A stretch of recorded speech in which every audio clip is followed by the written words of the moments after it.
They called him broken. They didn't even let him speak. I was standing in the third row of the King's Square the day they chained Alpha King McCloskey Bryce's son for treason. 23 years old, mute since birth. And they were going to execute him before the sun touched the western mountains. His crime? Allegedly conspiring to overthrow his own father. His evidence? Silence. His defense? More silence.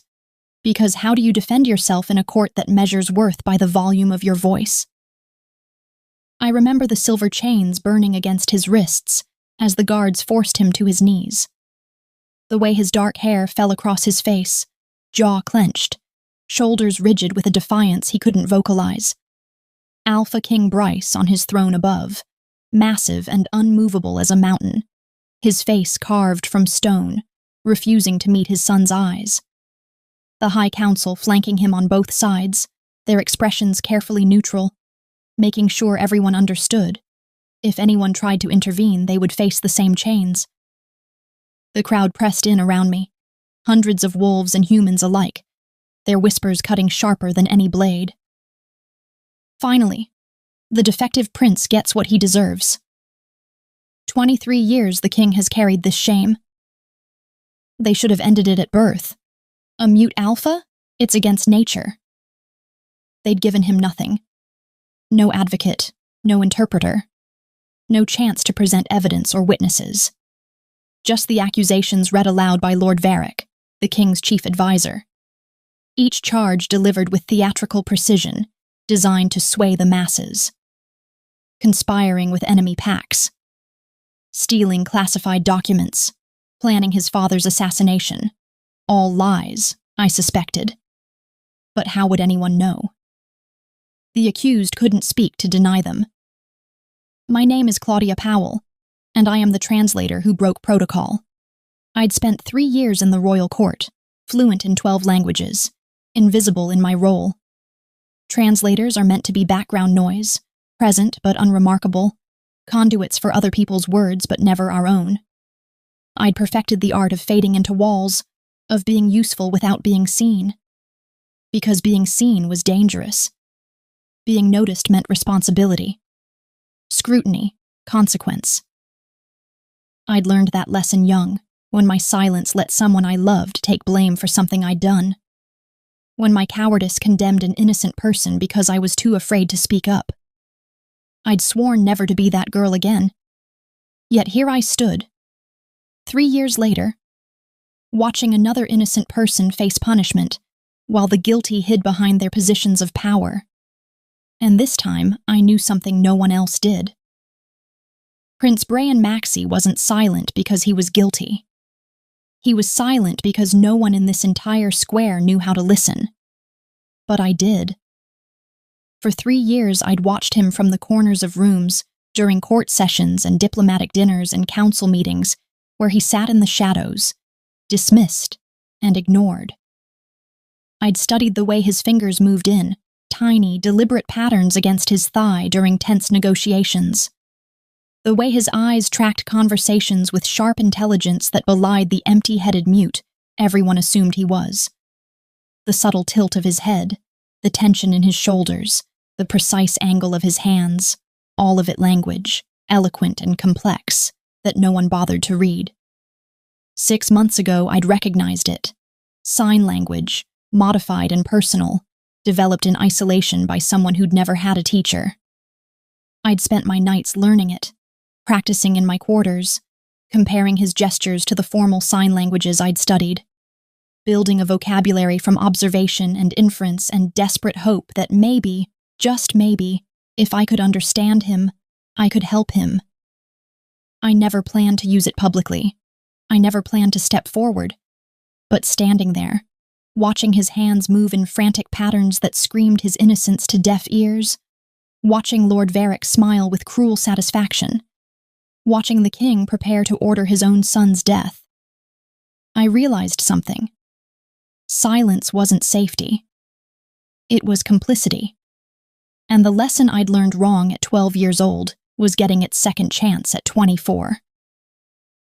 Lord Varick, I heard myself say, my voice cutting through the crowd's murmurs. The accused is attempting to communicate. Every head turned toward me. The crowd parted like water, leaving me exposed in a channel of stares. My heart hammered against my ribs. My hands shook. Every instinct screamed at me to step back, to disappear, to reclaim my invisibility. Instead, I stepped forward. Lord Varric's eyes narrowed, sharp and calculating as a snake's. The court translator speaks out of turn. The court translator observes what others have missed, I countered, forcing my voice steady. Prince Bran has been communicating throughout these proceedings. You simply don't understand his language. A ripple of shock moved through the square. On his throne, Alpha King Bryce leaned forward, his massive frame radiating sudden, dangerous attention. "Explain yourself," he commanded, his voice the rumble of distant thunder. I walked forward through the crowd, each step feeling like crossing a battlefield. Guards tensed, hands moving toward weapons, but the king raised one hand to still them. I stopped 10 feet from where Bran knelt in chains, close enough to see his eyes, deep brown, wide with something between terror and desperate hope, lock onto mine. His hands were still moving, pleading, begging anyone to understand. I met his gaze and signed back, my movements clear and deliberate. "I hear you." He froze. His entire body went rigid with shock, his expression transforming from resignation to disbelief to something raw and overwhelming that made my throat tighten.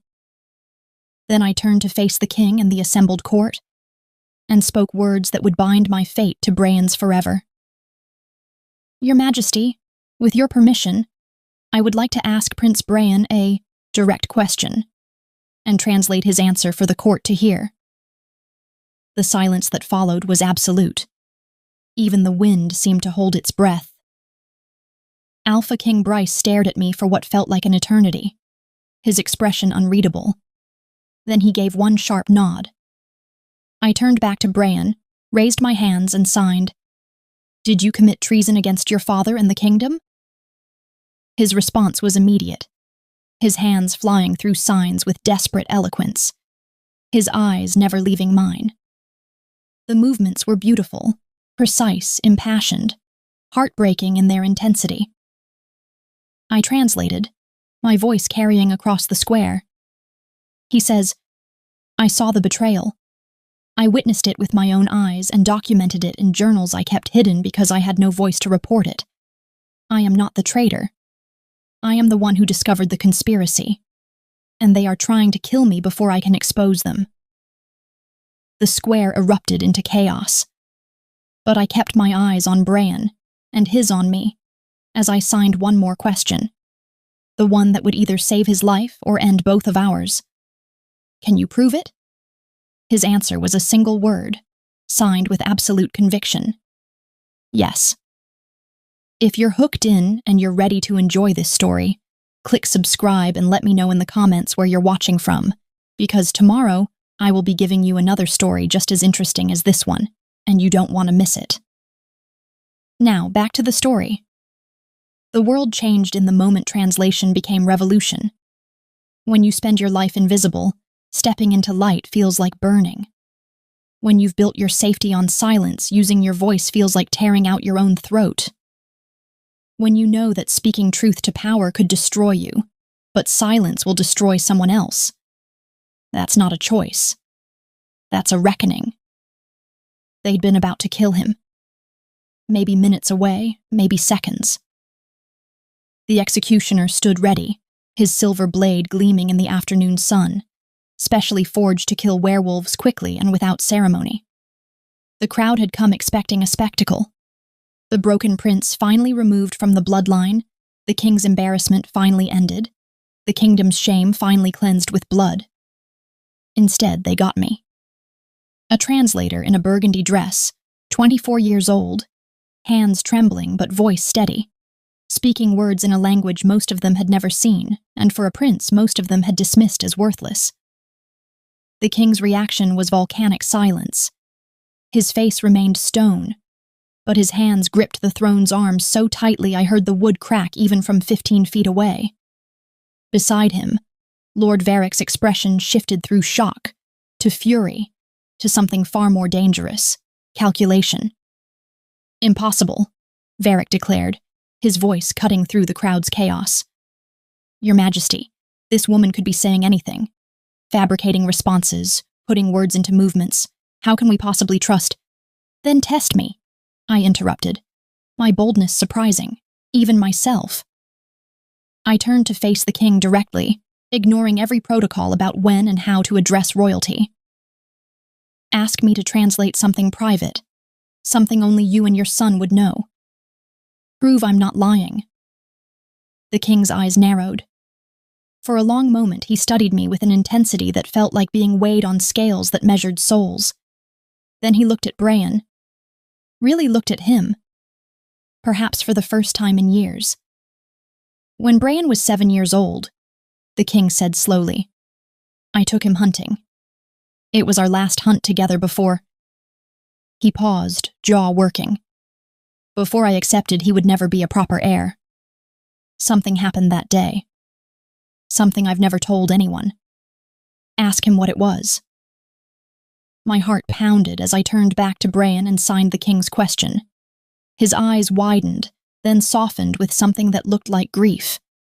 His hands moved through a longer sequence of signs, his movements graceful despite the chains burning his wrists. My heart pounded as I turned back to Bran and signed the king's question. His eyes widened, then softened with something that looked like grief. His hands moved through a longer sequence of signs, his movements graceful despite the chains burning his wrists. I watched carefully, translating each gesture in my mind before speaking aloud. He says, We tracked a white stag into the deep woods. You were teaching me to read tracks, to move silently, to think like the prey. But I heard something you didn't. A cub crying in a ravine. I broke away from the hunt. You found me 20 minutes later, climbing down the rocks toward a bear cub trapped on a ledge. The king's face went pale. Around us, the crowd had gone completely silent, straining to hear. I continued as Bran's hands kept moving. You were furious, shouted that I'd ruined the hunt, that I was too soft, too distracted, that a true alpha would never abandon a hunt for a crying animal. But then you saw the mother bear approaching from below. She would have killed me. You climbed down anyway, pulled me back up, saved my life. Bran's hands paused, then moved through one final sequence, slower this time, weighted with meaning. On the ride home, you told me that what I did was foolish but not wrong. That mercy wasn't weakness. That the mark of a true leader was knowing when to hunt and when to protect. You said... My voice caught slightly. You said you were proud of me. It was the last time you ever said those words.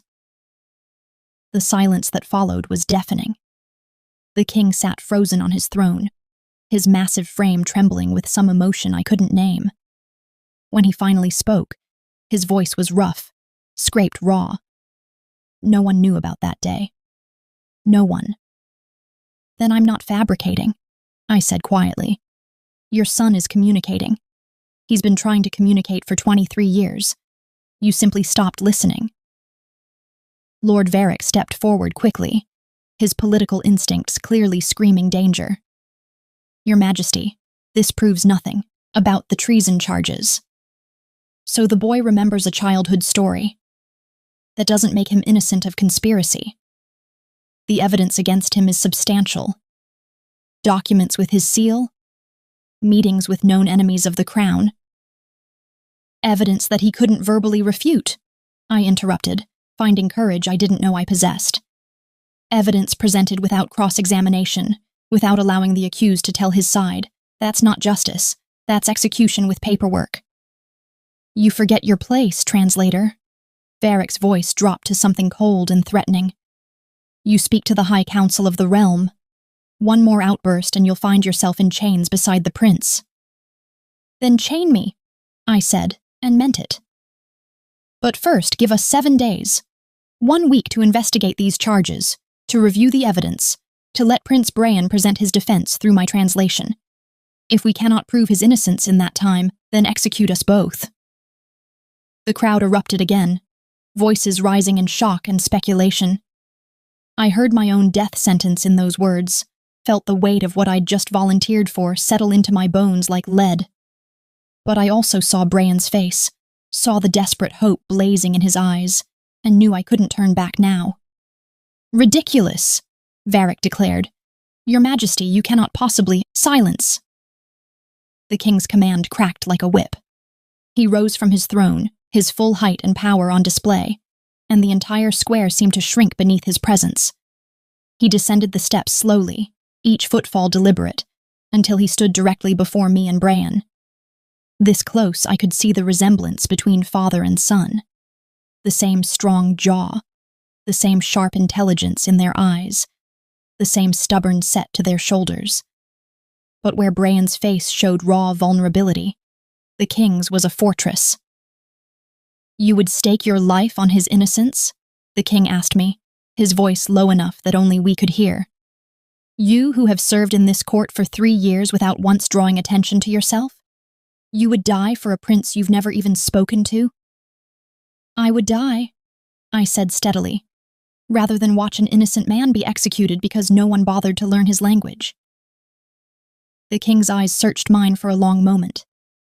Then he turned to Bran, studying his son with an expression that held layers of complexity. Grief, anger, doubt, and something that might have been the faintest flicker of hope.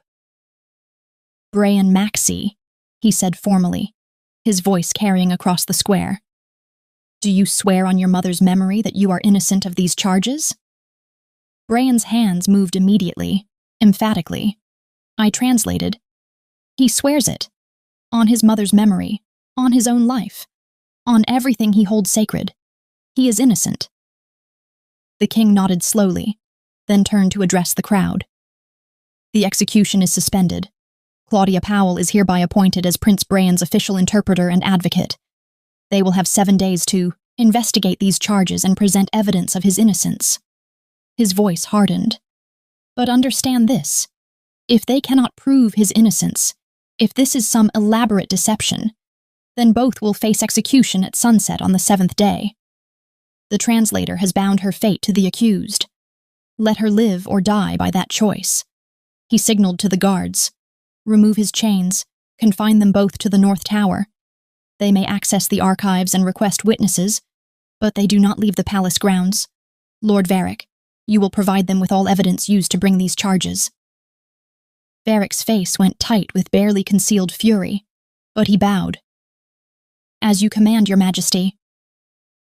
As the guards unlocked Bran's chains, he stumbled slightly, his wrists raw and burned from the silver. I moved instinctively to steady him, and his hand gripped my arm, the first physical contact between us. His eyes met mine, and he signed something small, almost invisible. "Thank you." I signed back, just as quietly.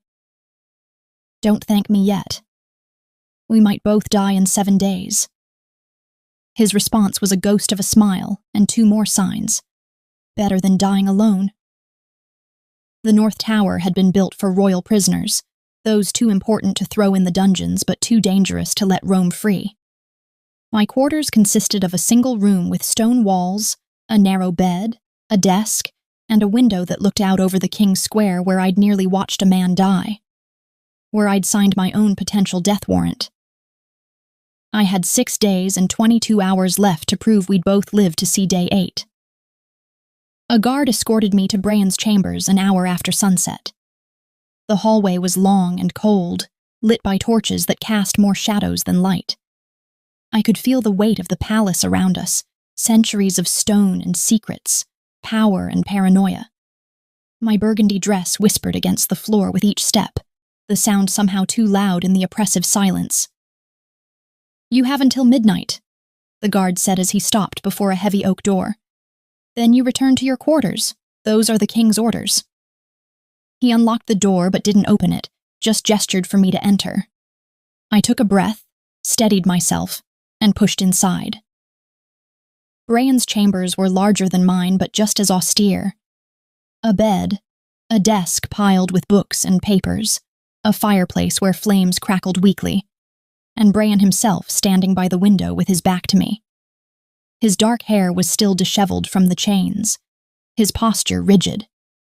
He didn't turn when I entered. The door closed behind me with a decisive thud. "Hello?" I said aloud, then felt foolish. I raised my hands and signed instead. "We should talk."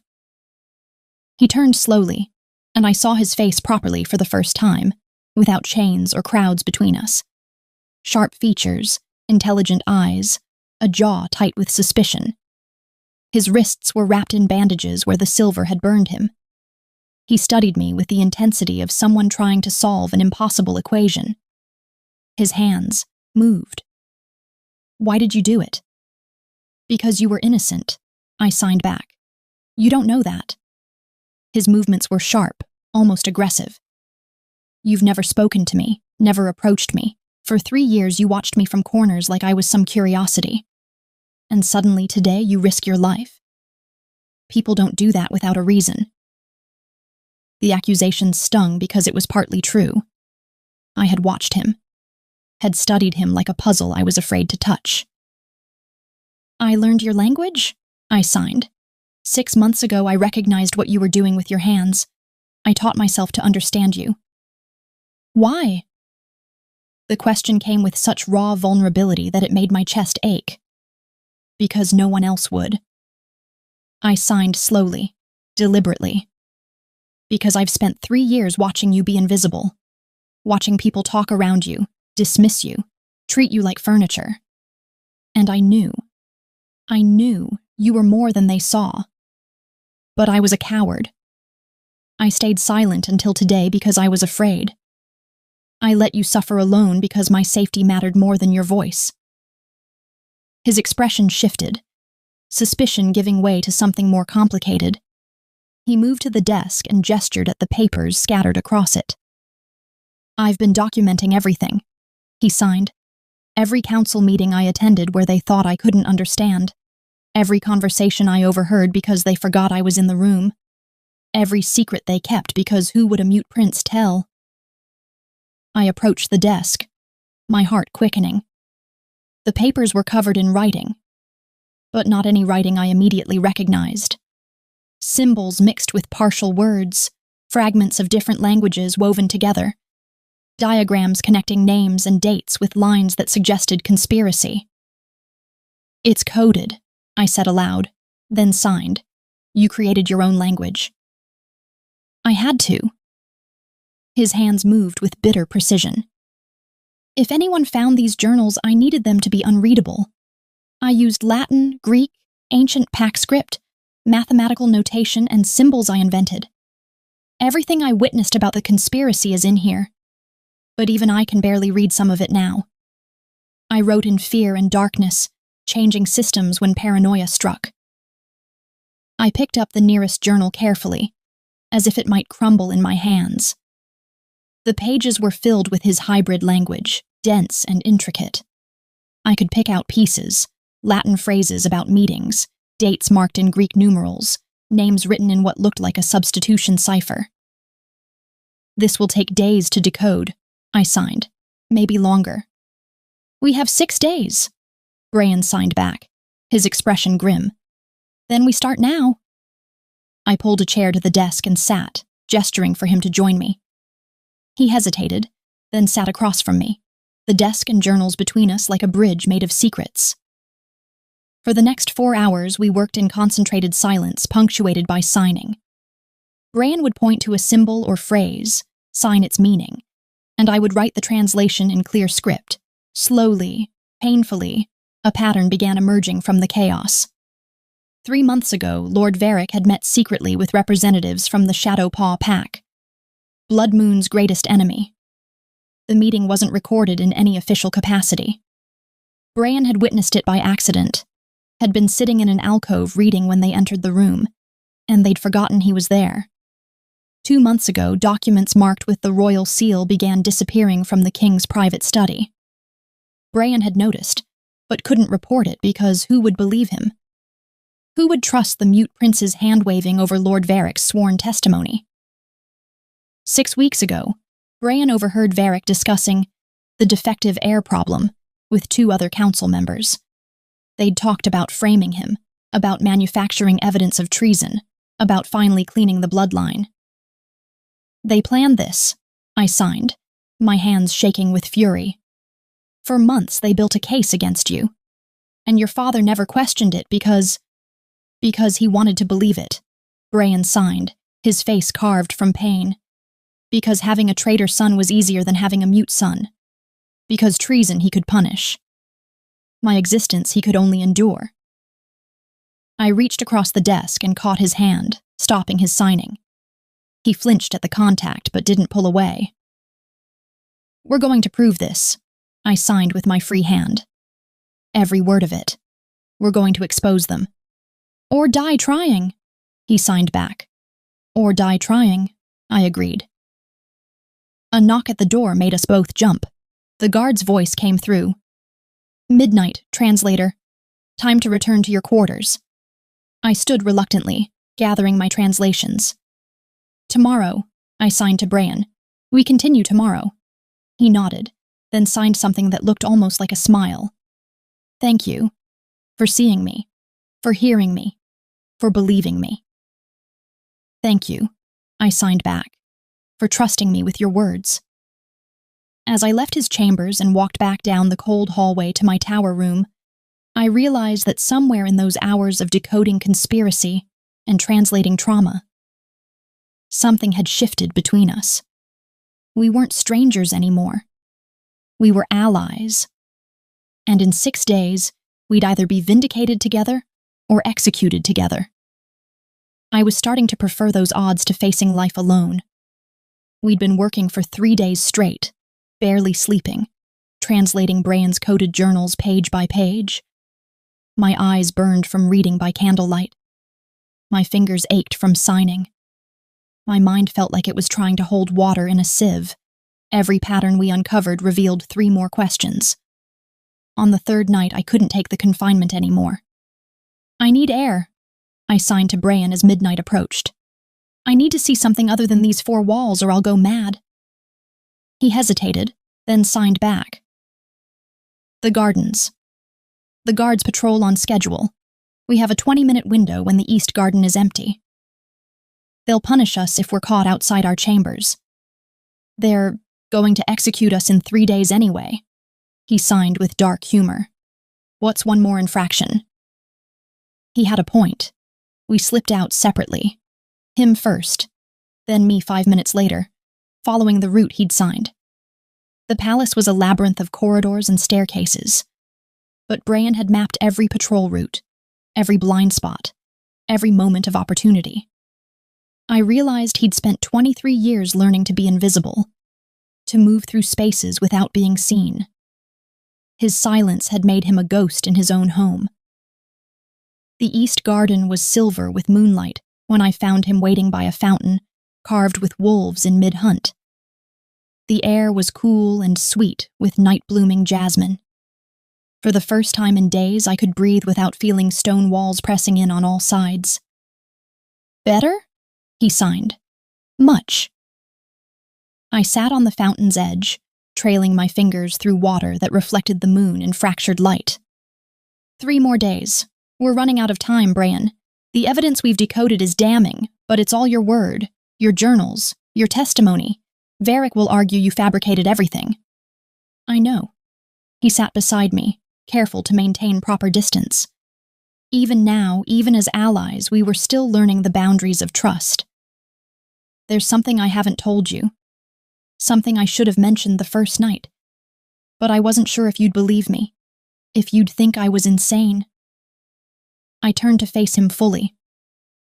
After everything we've uncovered, after 3 days of translating conspiracy written in code by a prince everyone dismissed as defective, I think my threshold for disbelief is pretty high. He smiled slightly at that, then grew serious. His hands moved slowly, each sign weighted with significance. I have a gift. Something that manifested when I was young, around the time I realized I would never speak. My mother thought it was compensation, the universe's way of balancing what I'd lost. What kind of gift? I signed back, Instead of answering, he stood and walked toward the garden's far wall where shadows pooled thick and dark. He looked back at me once, signed watch, then closed his eyes. For a moment, nothing happened. The garden remained still except for the fountain's gentle burbling and the whisper of wind through leaves. Then they came. Wolves, 5 of them, emerging from the shadows like smoke given form. Palace guard wolves, massive and battle-trained, their eyes reflecting moonlight in shades of gold and amber. They should have been on patrol. They should have been with their handlers. Instead, they moved in perfect formation toward Brian, their movements synchronized like a dance they'd rehearsed 1,000 times. My breath caught. I started to stand, to warn him, but something in his posture stopped me. He wasn't afraid. His eyes were still closed, his expression peaceful, almost serene. The wolves arranged themselves in a circle around him. The largest, a gray female with silver markings, sat at his feet and looked up at him with something that resembled reverence. Then they moved. Without any verbal command, without any visible signal, the wolves began executing complex maneuvers. They separated into pairs, circled the fountain in opposite directions, crossed paths without collision, reformed their circle, then broke into a defensive formation, as if responding to an invisible threat. Every movement was precise, coordinated, beautiful in its synchronization. Brian opened his eyes and the wolves stilled. He raised one hand, not signing, just a gentle gesture, and they approached him one by one. He touched each wolf's head, and I saw their eyes close in contentment, saw their tails wag slowly, saw the absolute trust in every line of their bodies. Then he gestured toward me and signed something I couldn't quite read in the moonlight. The wolves turned as one and approached me instead. I froze, my heart hammering. But the gray female just sat at my feet and rested her massive head against my knee. The same reverent expression she'd shown Brian now directed at me. The others arranged themselves around us like guards, like we were precious cargo to be protected. How? I signed to Brian, my hands shaking. He sat beside me again, and this time he didn't maintain distance. His shoulder brushed mine as he signed his explanation. Thought projection. Mind-to-mind communication. I can't speak with my voice, so I learned to speak with my mind. Every wolf within a certain radius can hear my thoughts clearly. I can show them images, give them commands, share emotions, coordinate them like pieces on a chessboard, all without saying a word. That's impossible, I signed, even as the evidence sat purring against my leg like an oversized dog. That's what I thought too, until I did it. His signs carried a mixture of pride and old pain. My mother was the only one who knew. She made me promise never to tell anyone, especially not my father. She said they would either fear me or try to use me as a weapon. After she died, I kept the secret, practiced alone, learned the limits of the gift. The conspirators, I signed, pieces clicking into place. They know. That's why they want you dead. Lord Varric discovered it by accident 6 months ago. He came upon me in the training yards, thought I was alone. I was working with a pack of guard wolves, teaching them advanced tactics. He watched from a doorway. I didn't notice him until too late. And he realized you're more powerful than any speaking alpha. I signed, my mind racing. You can command wolves without verbal orders. You can coordinate attacks silently. You can communicate across distances. In battle, you'd be unstoppable. I'm a threat, Brian signed simply. A mute heir is an embarrassment. But a mute heir with power greater than the king himself? That's dangerous. That's someone who needs to be eliminated before he grows strong enough to challenge the established order. I looked at the wolves around, us, at their absolute obedience and clear intelligence. This is the evidence we need. This is how we prove you're not defective. You're exceptional. Or it's how we prove I'm dangerous and deserve to be executed, he signed back. Power like this terrifies people. It breaks their understanding of how the world should work. The same gift that could save us could condemn us. Then we control how it's revealed, I signed. We don't show my father wolves obeying your thoughts. We show him a son who's been protecting the kingdom in silence for years. We show him a gift used for service, not conquest. The gray wolf at my feet suddenly tensed. Her ears pricked forward, head lifting toward the garden's entrance. The other wolves moved into defensive positions without any visible command from Brian. Someone's coming, he signed quickly. Guards changing patrol early. We stood in unison. Brian made a subtle gesture, and the wolves melted back into shadows as silently as they'd appeared. He grabbed my hand and pulled me behind a hedge of roses just as torchlight spilled into the garden. We pressed against the hedge, thorns catching at my dress, his hand still gripping mine. I could feel his heartbeat where our wrists touched, racing fast, matching my own. The guards passed within 5 feet of us, their conversation drifting back about nothing important. When their torchlight finally faded, we stayed frozen for another full minute, making sure they were truly gone. That was close, I signed when we finally stepped out. Too close, he agreed. We should go back. But neither of us moved. His hand was still holding mine, and in the moonlight I saw his expression shift to something vulnerable and raw. Thank you, he signed with his free hand, for not being afraid of me, for not seeing my gift as something monstrous.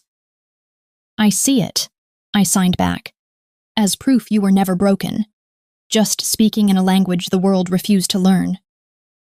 Something passed between us then, recognition, understanding, the first fragile threads of something that might become more than alliance if we lived long enough to explore it. We had 3 days left. I was starting to hope we'd need more time than that. The king's announcement came at dawn on the 4th day, delivered by a stone-faced guard who wouldn't meet our eyes. 3 trials, 2 days to complete them.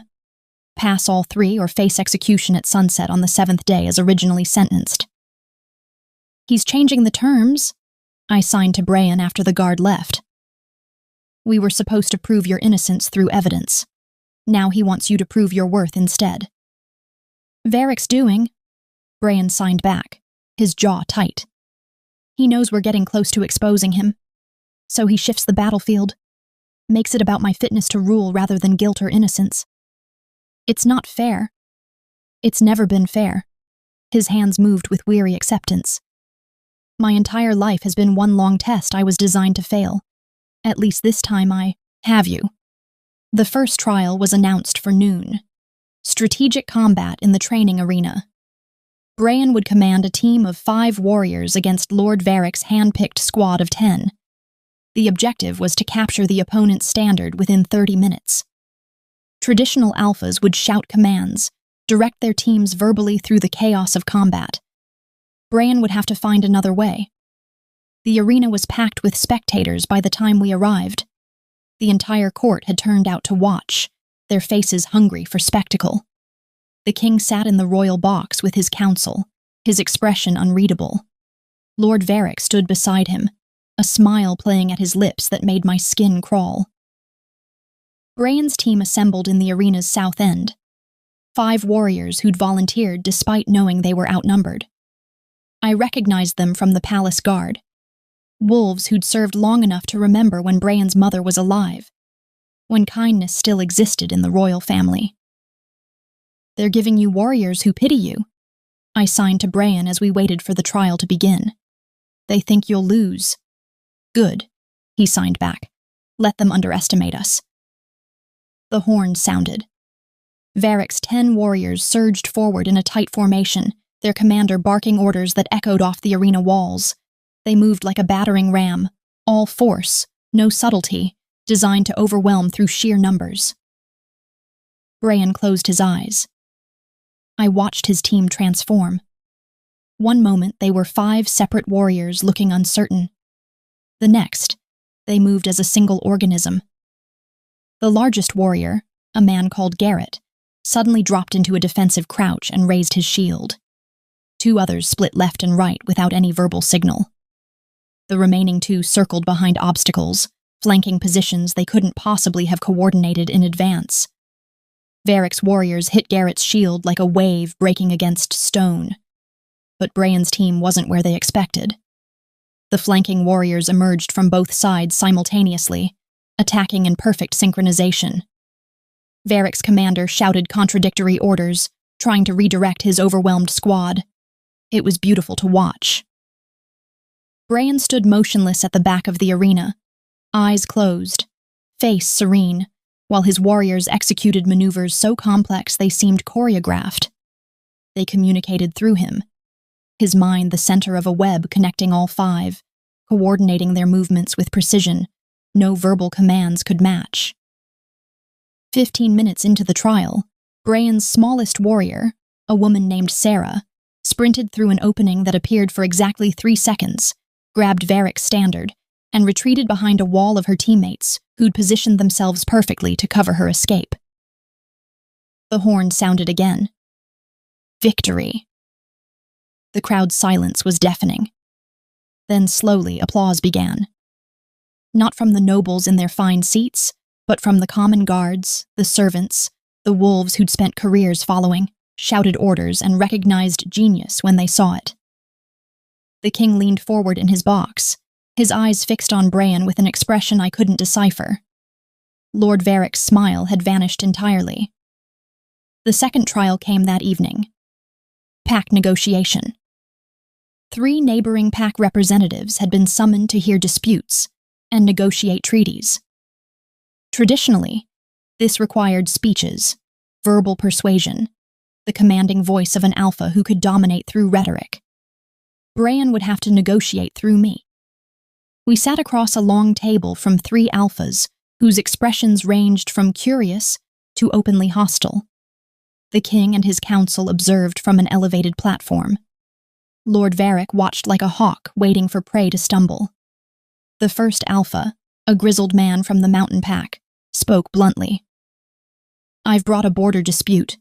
Nightshade hunters have been crossing into our territory, taking game that belongs to my pack. I want compensation and guarantees it won't happen again." He looked at Brian, then at me, then back at Brian with barely concealed contempt.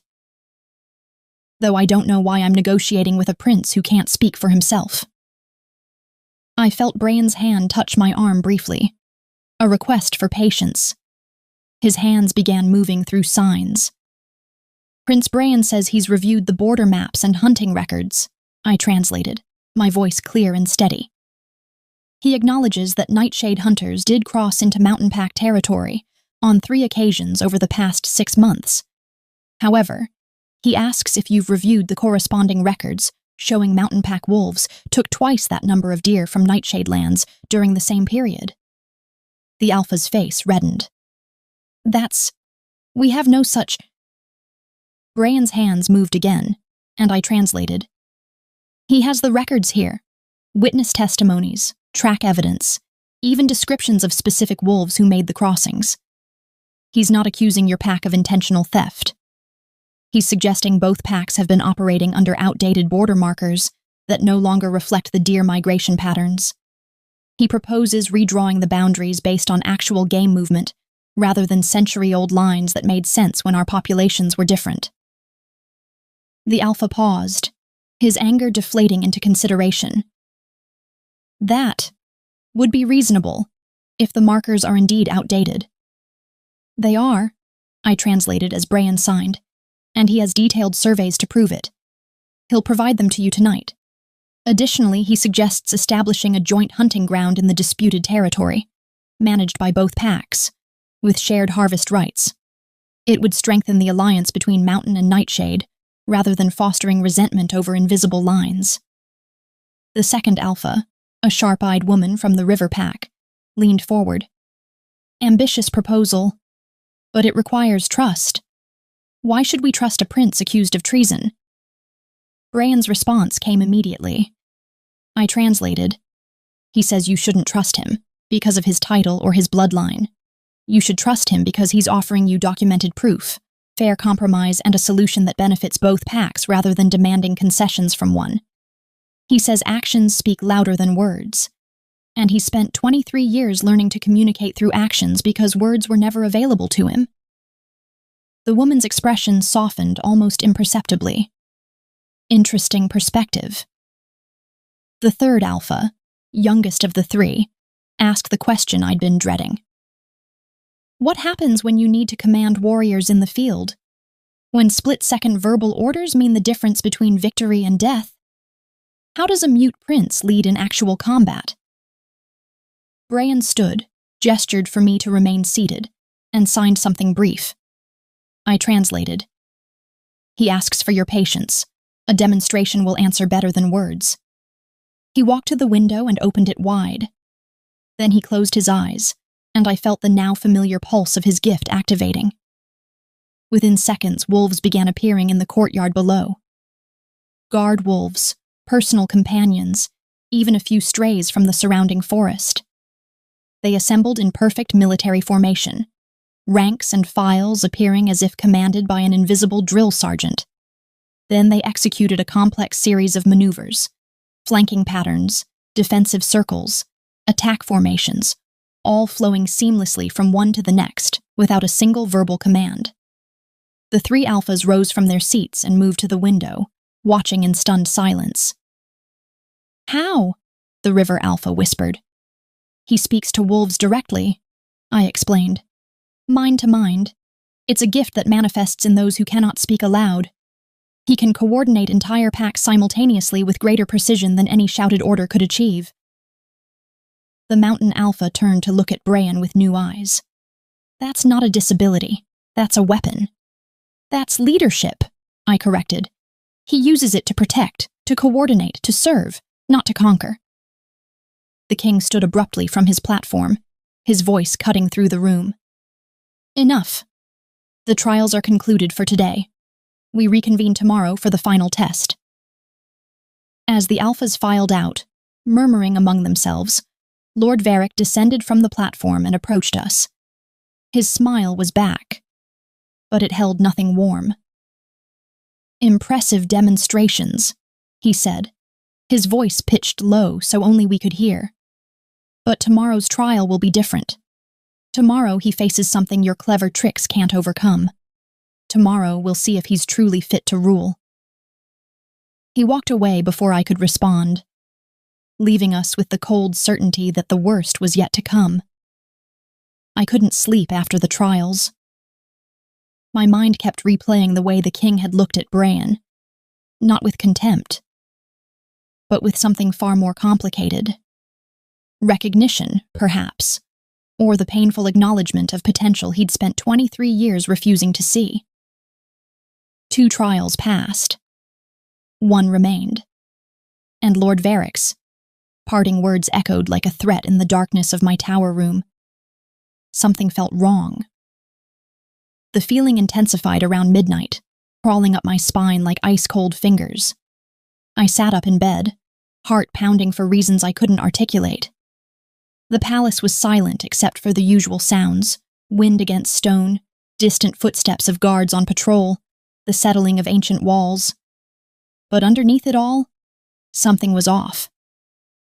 I dressed quickly, pulling a dark cloak over my nightgown. If I was caught wandering the halls after curfew, the guards would send me back. But if I was right, if something was wrong, I moved through the corridors like Brian had taught me, using the blind spots, timing my movements to the patrol schedules we'd memorized. The North Tower felt miles away. Every shadow seemed to hide threats. Every sound made my pulse spike. When I reached Brian's door, I found it slightly ajar. He never left it open. Never. I pushed inside, and the metallic scent of blood hit me immediately. The room was chaos. Furniture overturned, papers scattered, and in the center of it all, Brian fought in complete silence against 2 masked figures dressed in black. One wielded a curved blade that gleamed silver, designed to kill wolves quickly. The other had Brian by the throat, slamming him against the wall. I didn't think. I grabbed a heavy candlestick from the hallway table and swung it at the nearest attacker's head. The impact sent vibrations up my arms, and the assassin stumbled, his grip on Brian loosening. Brian used the opening. He twisted free, drove his elbow into the assassin's ribs, then swept the man's legs out from under him. The attacker hit the floor hard, and Bran was on him instantly, one knee pressed to the man's chest, hands wrapped around his throat. The second assassin lunged at me. I raised the candlestick defensively, but he was faster, trained. His blade sliced through the air where my throat had been a second earlier. I stumbled backward, tripped over an overturned chair, and went down. He stood over me, blade raised for a killing strike. Then he froze. His eyes went wide, glazed, and he dropped the blade. His hands moved to his own throat, clawing at nothing, as if invisible fingers were choking him. He made a strangled sound and collapsed beside me, unconscious. I looked up to find Bran still kneeling on the first assassin, but his eyes were locked on the second. His gift. He'd reached into the man's mind and simply turned him off. The first assassin bucked beneath Bran, trying to escape. Bran's hands tightened, and the man's struggles weakened, then stopped. Not dead, I could see his chest still rising, but unconscious like his partner. Bran stood slowly, his hands shaking, blood running from a cut on his temple. His eyes found mine, and I saw the question there. "Are you hurt?" "I'm fine," I said aloud, my voice trembling. I pushed myself up, my legs unsteady. But they're not. We stared at the two unconscious assassins. Both wore unmarked black clothing, no identifiable features. Professional killers sent to finish what the treason charges had failed to accomplish. Bran moved to his desk and began signing rapidly.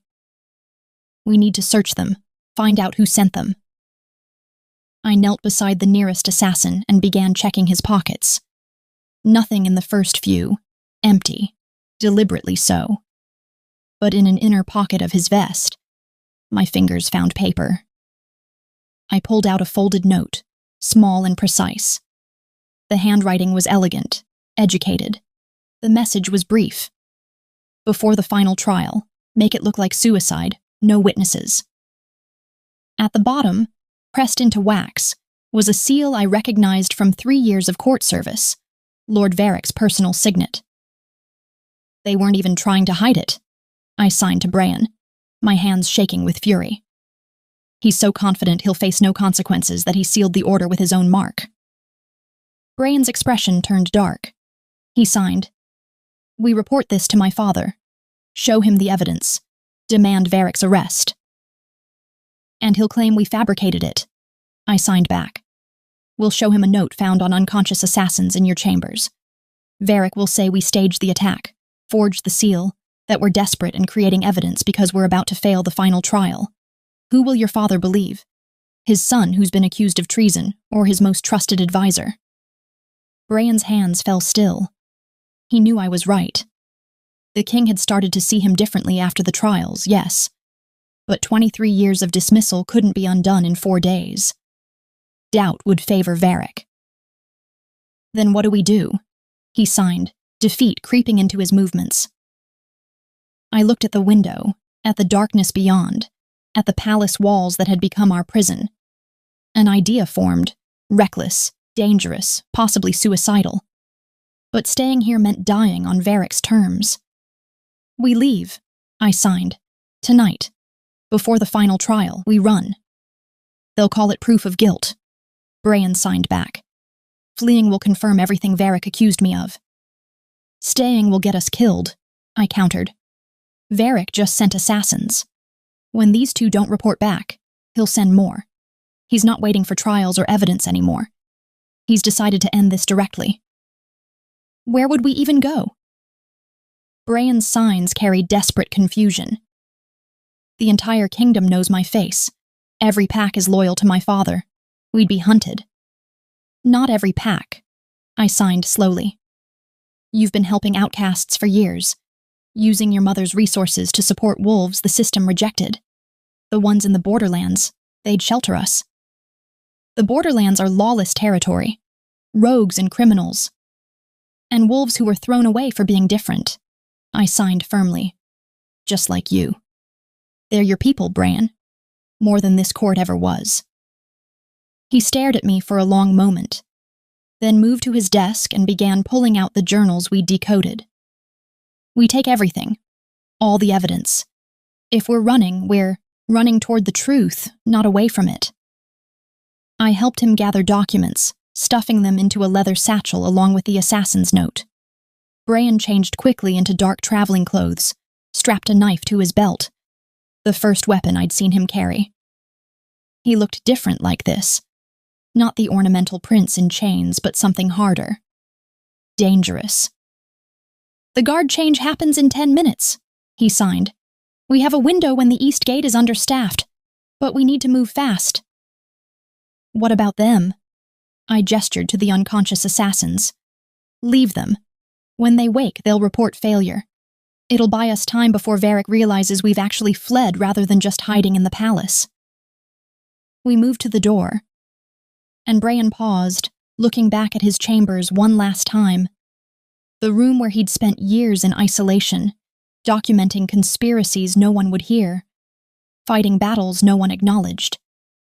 He was leaving behind the only home he'd ever known. His hands moved in a sign I'd learned meant goodbye.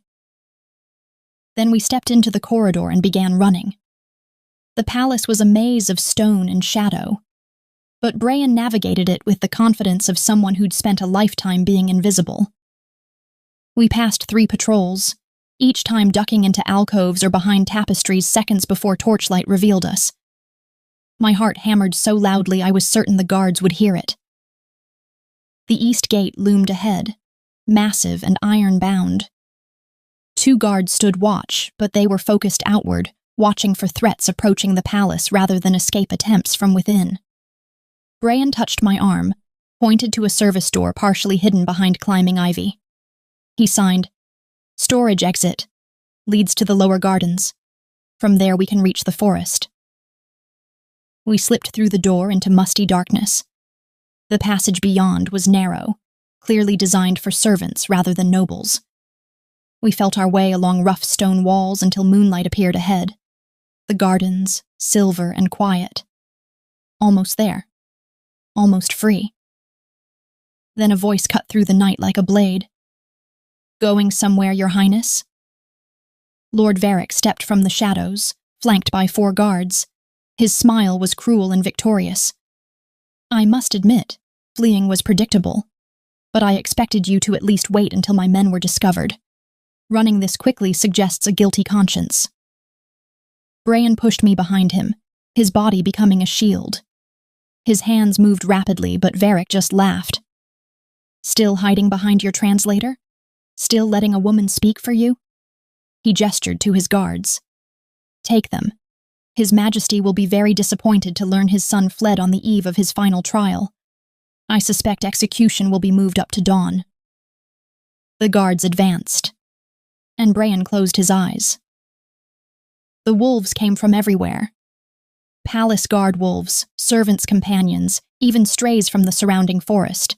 They materialized from shadows and gardens like smoke given form. Within seconds, 20 wolves surrounded us, creating a living wall between Varric's guards and our escape route. Varric's smile faltered. "What?" The largest wolf, a black beast with silver-tipped fur, stepped forward and growled low in its throat. The sound reverberated through the garden, primal and threatening. Varric's guards hesitated, hands moving to weapons they suddenly weren't sure they wanted to draw. "Stop them!" Varric shouted, his composure cracking. "They're just animals. Use silver if you have to." But the guards were backing away. 20 wolves moving with coordinated intent weren't just animals. They were an army responding to a commander the guards couldn't see or hear. Brian grabbed my hand and pulled me toward the garden wall. The wolves parted to let us through, then closed ranks again, blocking pursuit. Behind us, I heard Varric screaming orders that no one seemed willing to follow. We ran, through gardens and gates, across fields silvered with moonlight, into the forest where darkness swallowed us whole. Brian knew the paths. He'd mapped them years ago during lonely walks, when the palace became suffocating. We ran until my lungs burned and my legs trembled, until the lights of the palace disappeared behind trees and distance. Only then did Brian slow, pulling us into a clearing, where a stream cut through moss-covered rocks. I collapsed beside the water, gasping, my court dress torn and muddy, my carefully pinned hair falling in tangles around my face. Brian signed, "We need to keep moving. Varric will send hunters at dawn." "I know," I signed back between breaths. "The borderlands, how far?" 2 days on foot, maybe less if we don't stop." He knelt beside the stream, cupped water in his hands, and drank. In the moonlight, I could see the cut on his temple had stopped bleeding, but left dried blood streaking his face. He looked wild, dangerous, nothing like the ornamental prince who'd knelt in chains 5 days ago. "You planned this," I signed suddenly. "The escape routes, the wolves, knowing exactly where to run. You've been preparing for this." He nodded slowly. "For years. Since my mother died. She told me once that if things ever became too dangerous, I should run to the borderlands. That there were wolves there who would help me. Wolves she'd been secretly supporting." "Your mother was funding rogues?" "She was funding outcasts," he signed, distinction clear in his movements. "Wolves rejected by their packs for being different. She understood what it meant to not fit the mold. She wanted them to have somewhere to go. Somewhere safe." We traveled through the night and into the next day, stopping only briefly to rest. Brian's gift proved invaluable. Wolves from the forest brought us food, stood guard while we slept, guided us along paths that avoided main roads and populated areas. We were fugitives now, traitors in the eyes of the kingdom. But we weren't alone. The borderlands appeared on the second afternoon, as the forest thinned into rocky terrain dotted with caves and makeshift shelters. It wasn't a town or settlement in any traditional sense, more a collection of outcasts who'd found refuge in the spaces between kingdoms, beyond the reach of pack law. A young woman with a scarred face met us at the border marker, a cairn of stones that marked where civilization ended. Her eyes widened when she saw Bran. "Prince Bran?" she signed as she spoke aloud, her movements fluid and natural. "We heard rumors you were coming, that you'd finally left that prison." Bran's surprise was evident. "You know sign language?" "Most of us do here," she signed back with a slight smile. "When Lady Alara was alive, she sent teachers. Said we all deserved to communicate in whatever way worked for us. I'm Mira. I was rejected by the River Pack for being deaf. Been here 5 years now." She led us deeper into the borderland settlement, and I realized this wasn't the lawless wasteland I'd imagined. It was a community. Rough, yes, but organized. Wolves who'd been cast out for disabilities, for late shifting, for possessing gifts their packs couldn't understand. They'd built something here. Something that functioned without the rigid hierarchies that governed pack life. "Your mother did this?" I signed to Bran as we walked. "She started it," he signed back. "After I was born mute, she realized how easily wolves discard those who don't fit their narrow definitions of perfection. She wanted to create an alternative." Mira brought us to the largest cave structure, carved deep into the hillside and reinforced with timber. Inside, a fire burned in a central pit, smoke escaping through a natural chimney. Around the fire sat a dozen wolves in human form, their attention shifting to us as we entered. An elderly woman rose from her seat near the fire. She was small, weathered, with silver hair braided down her back and eyes that held ancient knowledge. When she saw Bran, her expression softened into something that looked like recognition. "Alara's boy," she said aloud, then signed simultaneously. "You have her eyes, and her gift, I suspect." "You knew my mother," Bran signed. "I taught her," the woman replied. "Before she married your father, before she became queen. I'm Senna. I was royal tutor once, long ago, before I made the mistake of questioning certain historical narratives." She gestured to the space beside her. Sit. You've come seeking refuge, but also answers, I think. We sat, and Senna studied us both with unsettling intensity.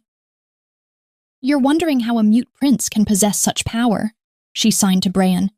Why your gift manifested when speech did not. Everyone says it's compensation, Brian signed back. The universe's balance. Everyone is wrong. Senna's signs carried weight and certainty. Your gift isn't compensation, it's inheritance, the original form of alpha power, before speech became the standard. I leaned forward. What do you mean, original form? Senna reached for a leather-bound book beside her chair, ancient and carefully preserved.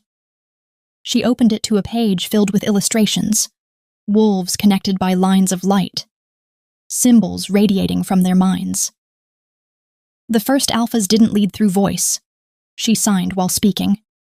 They led through mind bonds, direct thought connection between alpha and pack, coordinated through mental networks that made verbal commands unnecessary. It was more powerful, more precise, more intimate than any spoken order. Then why did it change? I asked. Politics, power consolidation. Senna's expression turned bitter. About 300 years ago, certain alphas realized that mind bond leadership was too democratic. Any wolf with the gift could potentially lead, regardless of bloodline, so they began emphasizing verbal commands, vocal dominance, the alpha voice that could be trained and controlled. Over generations, they rewrote history to make speech-based leadership seem natural, ordained, the only proper way. Mind bond alphas became rare, then suspected, then hunted. My mother knew this. Brian signed, pieces falling into place. That's why she protected me, why she made me hide my gift. She knew if the wrong people discovered what you could do, they'd either kill you or use you as a weapon, Senna confirmed. A true mind bond alpha threatens the entire power structure. You can't be controlled through traditional hierarchies. You can't be dominated through vocal commands. You are, by your very nature, a challenge to everyone who's built their authority on the ability to shout loudest. Around the fire, other outcasts were nodding. A young man with one eye signed. They rejected me for being defective, but I can sense emotions from 100 yards away. I know when someone's lying, when they're afraid, when they're trustworthy. A woman with burned scars covering half her face signed. I can heal wounds with touch, small ones but still. My pack said it was unnatural. Cast me out at 16. One by one, they shared their stories. Wolves with extraordinary gifts, labeled defective and discarded because their abilities didn't fit the narrow definition of what an alpha should be. You're not outcasts, I signed, looking around the circle. You're exactly what alphas were supposed to be, before power became about dominance instead of service. Precisely, Senna signed with approval. And that's why you're here, isn't it? You're not just running from Lord Varric's assassination attempts. You're running toward something. Toward proof that Brian isn't defective but exceptional. Toward evidence that will challenge everything the kingdom believes about power and leadership. We have proof of Varric's conspiracy, I signed. Journals, documents, the assassin's note. But Brian's right. No one will believe us without credibility. We need more than evidence. We need leverage. You need an army, Senna signed bluntly. One that operates outside traditional pack, hierarchies. One that can't be dominated through vocal commands or political pressure. She gestured to the wolves around the fire. You need us. Brian's hands moved hesitantly. I can't ask you to fight my battles. You've already sacrificed enough. You're not asking, the one-eyed man signed. We're volunteering. For 23 years you've been funding this place, protecting us, giving us a chance to build lives beyond pack rejection. Your mother started it, but you continued it after she died. We know what you've been doing, Your Highness. The supplies that arrive mysteriously. The healers who visit and ask no questions. The way hunters never quite find our settlement even though they must know it exists. He stood and placed his hand over his heart. We follow you. Not because you can speak. Because you understand what it means to be unwanted, and you chose to protect us anyway. One by one, the others stood and mirrored the gesture. A pledge of loyalty given freely, without coercion or command.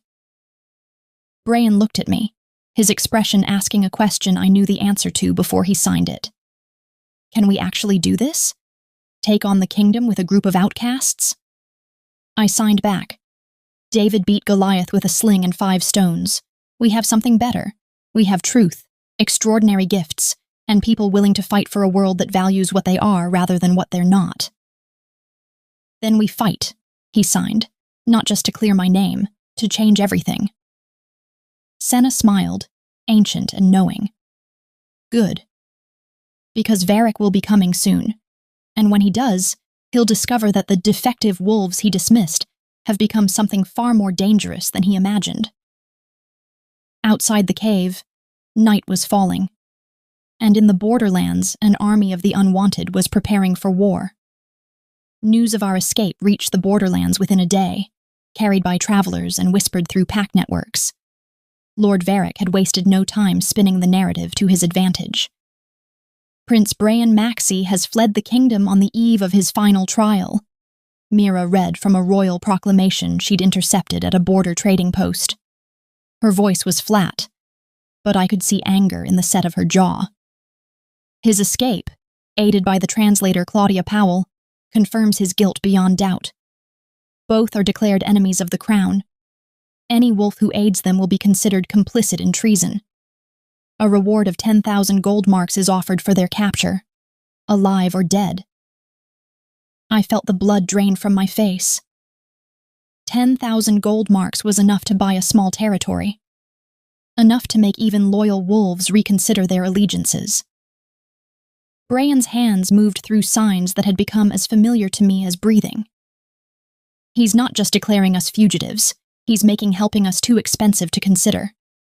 There's more, Mira continued, her expression darkening.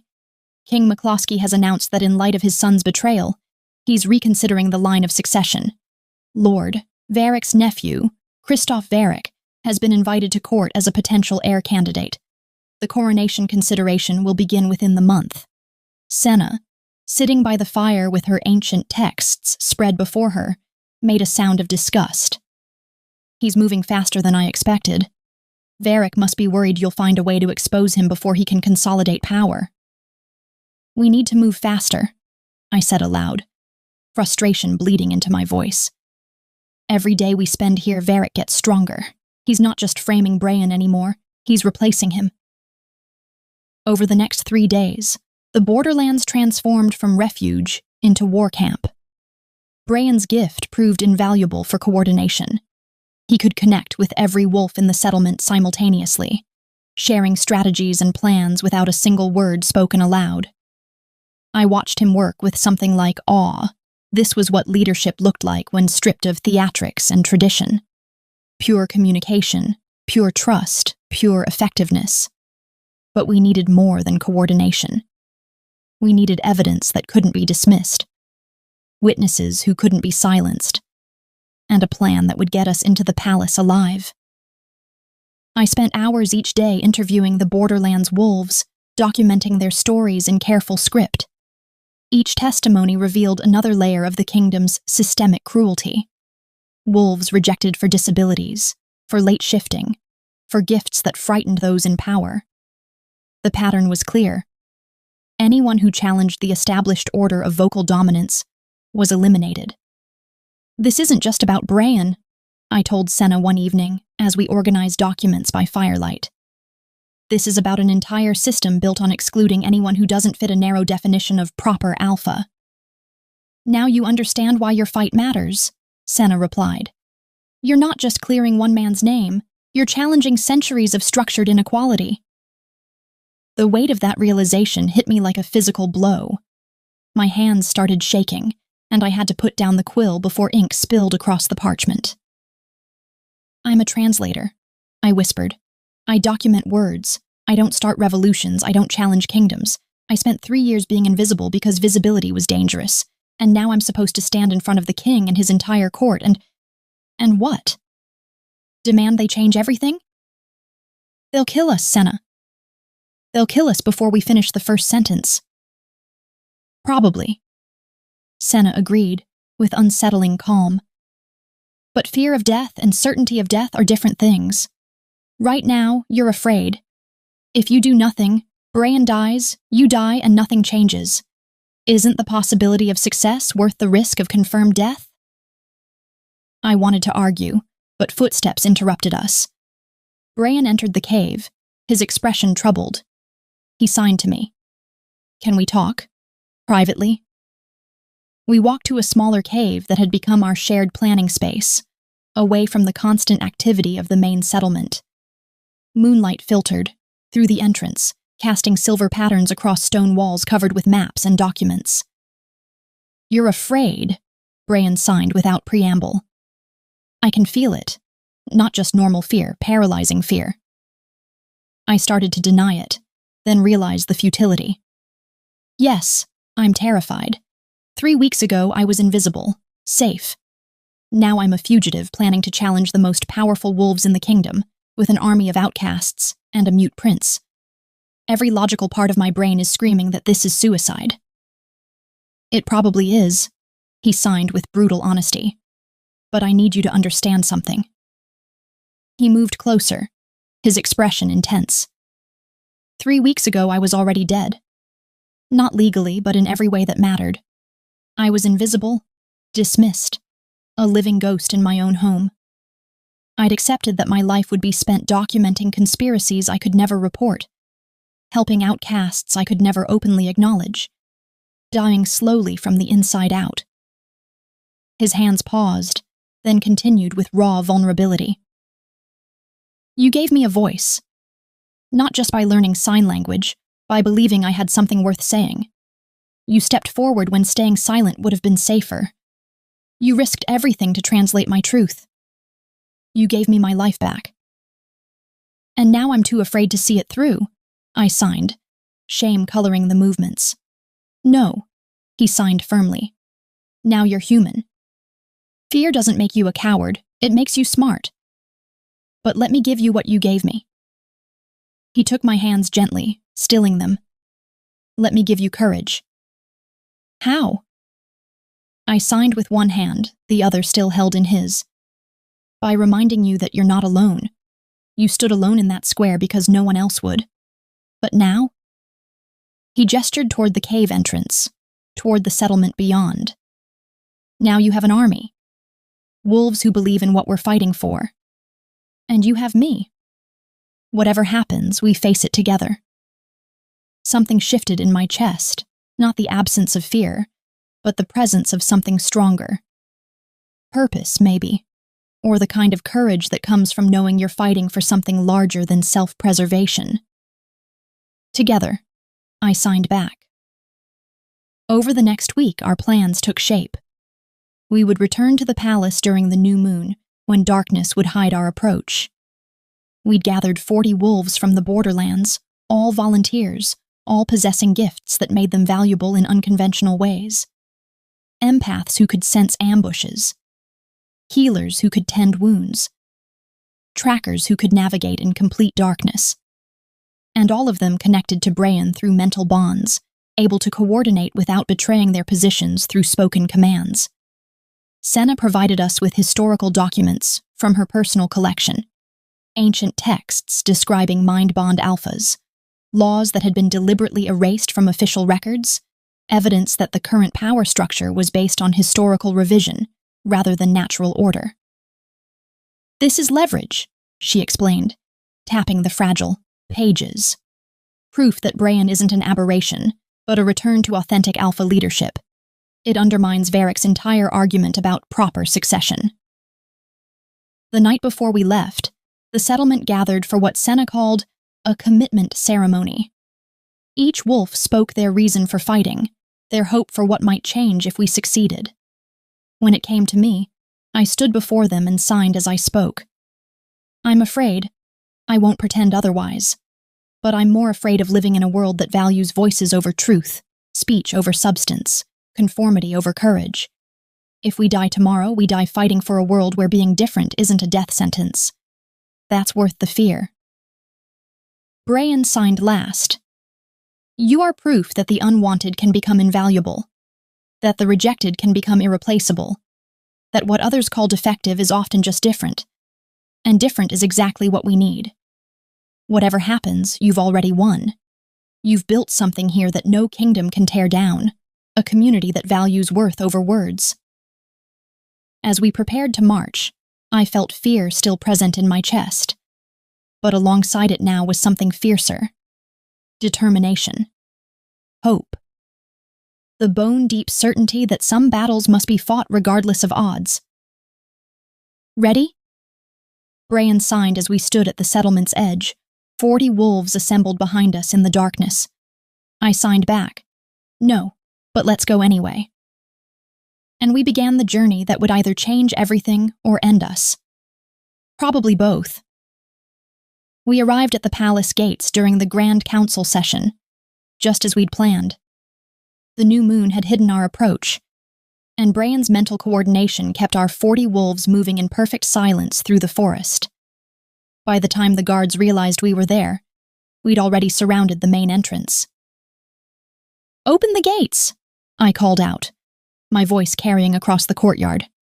"Prince Brian Maxi returns to face his accusers." The guards exchanged uncertain glances. Their orders were to capture us on sight, but we weren't sneaking or hiding. We stood in full view, backed by an army they hadn't expected, demanding entry like we had every right to be there. "Lord Varric declared you fugitives," the captain finally said. "I can't just—" "Then arrest us," I interrupted. "Take us directly to the throne room where the council is meeting. Let us face judgment publicly, as is our right under kingdom law. Or are you afraid of what we might say?" The implication hung in the air like smoke. Refusing us would look like suppression, like they had something to hide. The captain's jaw worked for a moment, then he nodded sharply. "You'll be escorted under guard. Your companions remain outside." "Agreed," I said, though Brian's mental connection meant our allies would know everything that happened inside. "We go willingly." The throne room was exactly as I remembered. Soaring ceilings, ancient banners, the weight of centuries pressing down on everything. The king sat on his throne, Lord Varric at his right hand, and assembled before them were representatives from every major pack in the kingdom.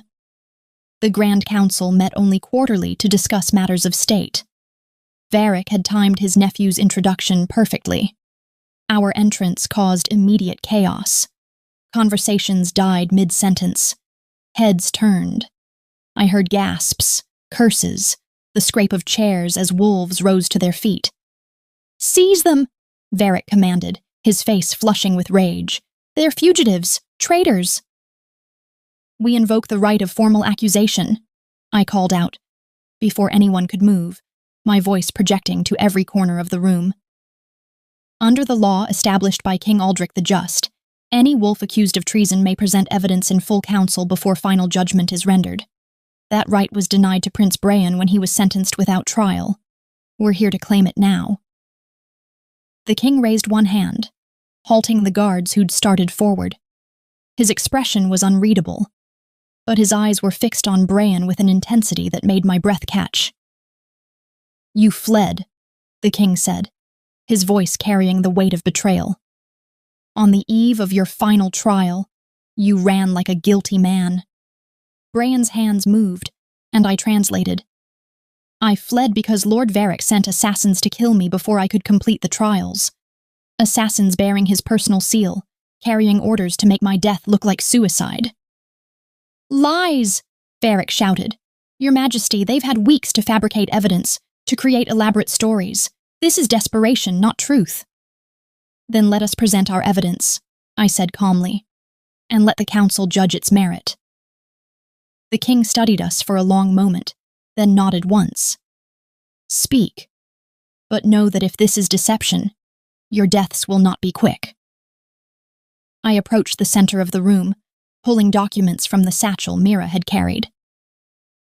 "These are financial records showing payments from Lord Varric's private accounts to known agents of the Shadow Paw Pack, our kingdom's sworn enemies. payments made over the past 6 months, corresponding with intelligence leaks that resulted in 3 failed border patrols and the death of 17 of our warriors. I laid the records on a table where council members could examine them. Several leaned forward, their expressions shifting from skepticism to concern. "These are Prince Brian's private journals," I continued, producing the decoded translations, documenting secret meetings he witnessed, conversations he overheard, because those involved forgot he was present. They detail a conspiracy to frame him for treason, eliminate him as heir, and install Lord Varric's nephew in his place. Journals the mute prince conveniently wrote in code only his translator can read. Varric sneered. How convenient. How utterly convenient that she's the only one who can verify his supposed truth. The code has been authenticated by Senna, former royal tutor, who confirms it uses legitimate historical languages and symbols. I countered. But you're right that written evidence can be questioned, so let me present witnesses. At my signal, servants began entering the throne room. Men and women who'd worked in the palace for decades, who'd overheard conversations, who'd been threatened or bribed to remain silent. One by one, they testified. A maid who'd been in the corridor when Varric met with Shadowpaw agents. A clerk who'd seen documents with forged seals. A guard who'd been ordered to accidentally leave Brian's chambers unguarded the night of the assassination attempt. With each testimony, I watched the council's expressions shift. Doubt giving way to concern. Concern hardening into anger. Coached witnesses, Varric declared, but his voice had lost its certainty. Paid to lie by a desperate fugitive. And this? I pulled out the assassin's note, the one we'd found that first night. Your personal seal, Lord Varric, on orders to murder the king's son. Explain that. I've never seen that document, he said flatly. Obviously forged. Anyone can press a seal into wax. Then explain the assassins themselves, I countered. Who were members of your private guard, who've since disappeared from the palace? Where did they go, Lord Varric? Why did they vanish the same night they failed to kill Prince Brian? The room erupted in shouting. Council members demanding answers. Varric trying to speak over them. The king's face growing darker with each revelation. Enough! The king's voice cracked like thunder. Lord Varric, you will answer these charges, but first... He turned to Brian, and something in his expression made my heart ache. My son, if you're innocent, if everything presented here is truth, then speak. Tell me yourself. Not through translators or documents or witnesses. Tell me in your own way that you are not a traitor. Brian stood motionless for a moment. Then he stepped forward, into the center of the throne room, and I knew what he was going to do. The risk he was about to take. He asks that everyone remain calm, I translated as Brian signed, and that you trust him for what comes next. Brian closed his eyes. The change was immediate and overwhelming. Every wolf in the room gasped simultaneously, their eyes going wide, bodies going rigid. I felt it too, a presence in my mind that wasn't my own, gentle but impossibly vast, like standing at the edge of an ocean. Then the memories came. Brian wasn't just showing them images, he was giving them his experiences, his feelings, his truth in a way words could never convey. We felt what it was like to be 8 years old and mute. Watching your father's face close off when he realized his son would never speak. The isolation of growing up invisible in a palace full of people. The sharp pain of being dismissed, overlooked, treated as decoration rather than person. We felt him witness the conspiracy. Hiding in an alcove while Varric met with enemy agents, his heart pounding, desperate to report what he'd heard but knowing no one would listen. We experienced his fear when he realized they planned to frame him, his frantic attempts to document everything, writing in code because paranoia whispered that even his journals weren't safe. We felt the chains burning his wrists, the resignation as he knelt waiting for death.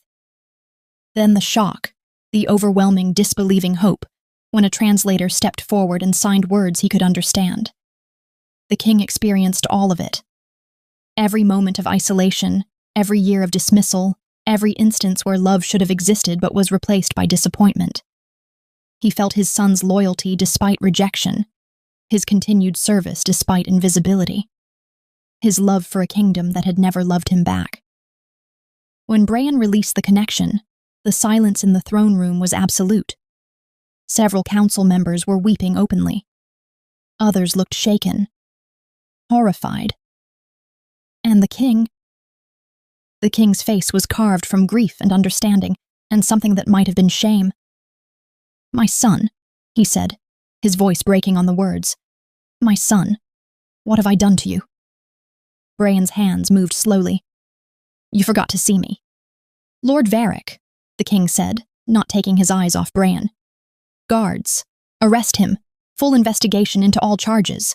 If even a fraction of what I just witnessed is true, he'll hang for treason before the week ends." Varric tried to run. He made it 3 steps before guards tackled him to the marble floor. His screaming protests echoed off stone walls as they dragged him away. The king descended from his throne and stood before Bran, this massive warrior reduced to a father facing his failures. "I'm sorry," he signed, the movements clumsy, unpracticed, but recognizable. "I'm so sorry." Bran signed back. "Then help me change things, so no other child has to be invisible?" The king nodded, then did something I never expected. He pulled his son into an embrace that looked like it was 23 years overdue. Around them, the council watched as a kingdom began to change. The coronation took place 3 months after Varric's arrest, giving the kingdom time to process the revelations and for Bran to prepare for leadership in his own way. The ceremony was unlike any in the kingdom's history. No grand speeches, no vocal oaths that rang through the throne room. Instead, Bran stood before his father and signed his pledge of service while I translated, my voice carrying the weight of his commitment to every witness assembled. "I swear to lead not through dominance but through understanding," I spoke as Bran's hands moved with quiet dignity. "To value wisdom over volume, action over words, connection over command, to protect those who are different, to honor those who are dismissed, and to ensure that no wolf in this kingdom ever again suffers for failing to fit someone else's narrow definition of worth." The crown that settled on his head had belonged to his mother, delicate silver worked with moonstone, chosen deliberately over his father's heavy gold. A statement that leadership could be gentle and still be strong. King McCloskey Bryce stepped back, and for the first time in 23 years, looked at his son with something approaching pride. He signed clumsily. He'd been learning, practicing in private with tutors Senna had recommended, but the meaning was clear. "Rule well, my son. Rule better than I did." Bran's first act as king was creating the position of royal voice. Not just a translator, but an official advocate with the authority to represent those who couldn't speak for themselves, to bring their concerns directly to the throne without filtering through traditional hierarchies. "Claudia Powell," he signed as the court watched. "You gave me my voice when no one else would listen. Now I ask you to be the voice for every wolf who needs one. Will you accept this position?" I stepped forward and placed my hand over my heart in the traditional gesture of oath-taking. "I will serve as royal voice. I will translate truth without bias, amplify the unheard without agenda, and ensure that this court values what is said over how it's said." The second act was more controversial. Lord Varric knelt in chains before the throne, the same silver chains that had burned Bran's wrists weeks earlier. The court expected execution. The law demanded it for treason of this magnitude. Bran stood from his throne and approached Varric, whose face was twisted with hatred and fear. His hands moved through signs I translated with careful neutrality. "You tried to kill me because you believed I was weak, because silence meant powerlessness in your understanding of the world. So I'm giving you the punishment you fear most. I'm sending you into silence." Varric's eyes widened. "No. No, I demand execution. I demand—" "You demand nothing," I translated as Bran continued signing. "You are banished to the wastes as a rogue, No pack, no name, no voice in the affairs of wolves. You will live exactly as you believed I should have died, dismissed, powerless, invisible. And perhaps in that silence you'll learn what I spent 23 years understanding. That value doesn't come from the volume of your voice. The guards dragged Varric away as he screamed protests that would mean nothing where he was going. Bran watched him go with an expression of sad satisfaction, then returned to his throne. Over the following months, the kingdom transformed. Bran worked tirelessly with the council to rewrite laws that had excluded wolves based on disabilities, late shifting, or unconventional gifts. The Borderlands settlement was officially recognized and funded, becoming a protected community rather than a collection of outcasts. Senna was appointed royal historian with the mandate to recover and teach the true history of mind-bond alphas. Schools began teaching sign language alongside spoken language. Healers who'd been dismissed for their unnatural gifts were brought into the palace to train others. It wasn't seamless. There was resistance from traditionalists who believed the old ways were sacred, arguments in council sessions that lasted hours, compromises that satisfied no one completely, but moved progress forward incrementally. But slowly, undeniably, the kingdom began to change.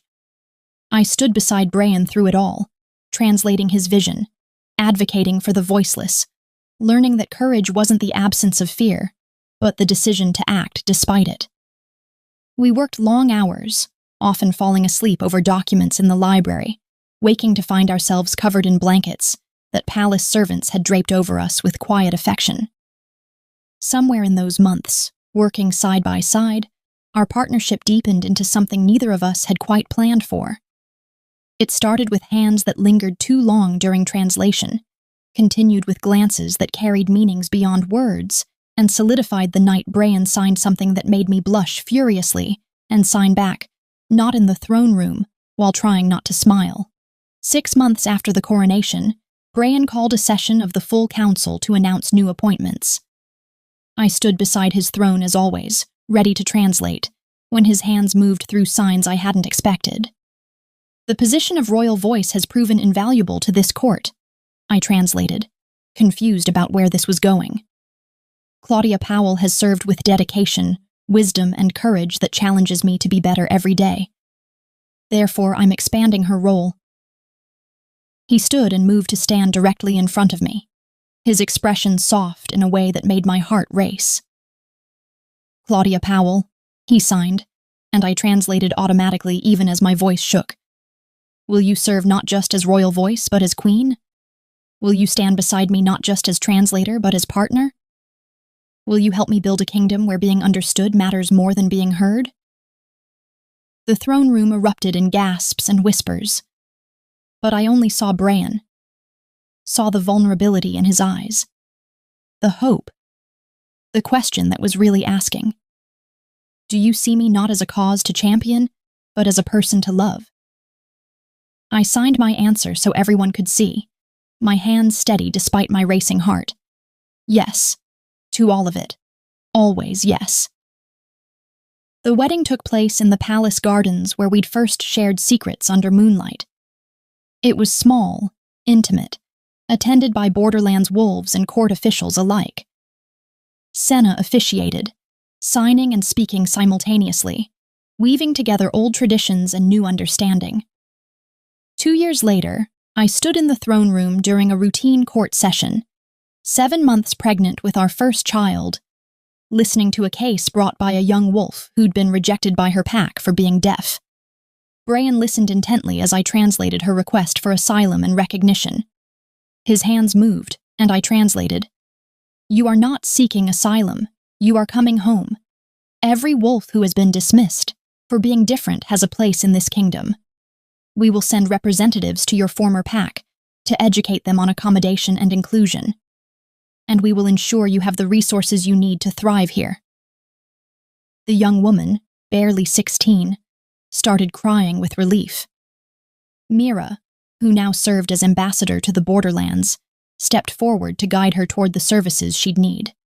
As the session concluded and nobles filtered out, discussing matters of state in voices that no longer dominated simply through volume. Brian moved to stand beside me. His hand found mine, and he signed a question meant only for me. Tired. I signed back. Exhausted. Happy. Grateful. For what? He signed. For stepping forward. I signed, looking around the throne room that had once been a place of cruelty and was now becoming a place of justice. For speaking when silence would have been safer. For teaching me that the most important words are the ones we say when we're afraid. He smiled and signed. You taught me that first. Then we taught each other. I signed back. Outside the throne room windows, I could see wolves moving through the palace grounds, some speaking, some signing, some using both languages interchangeably. A kingdom learning that communication came in many forms, that leadership could be quiet and still be powerful, that being different wasn't a flaw to fix but a strength to celebrate. Brian pulled me close, his hand resting gently on the swell of our child. He signed against my palm where only I could feel it. I love you. I signed back in the space between us. I know, I love you too. No words spoken aloud, none needed. In the silence between signs, in the understanding that required no translation, in the connection that transcended voice, that was where we lived now. That was where we'd built something that would outlast us both. A kingdom where being heard was never as important as being understood. Where silence could speak volumes. Where a mute king and a translator who'd found her courage had proven that the most powerful revolutions begin not with a shout, but with someone brave enough to say, I see you, I hear you, you matter. And in that recognition, everything changed. Thank you for watching this story to the end. If you enjoyed this story, you will surely love the next one. It's as crazier and more intriguing as can ever imagine. So do check it out. Click on the image showing on your screen right now to watch the next one.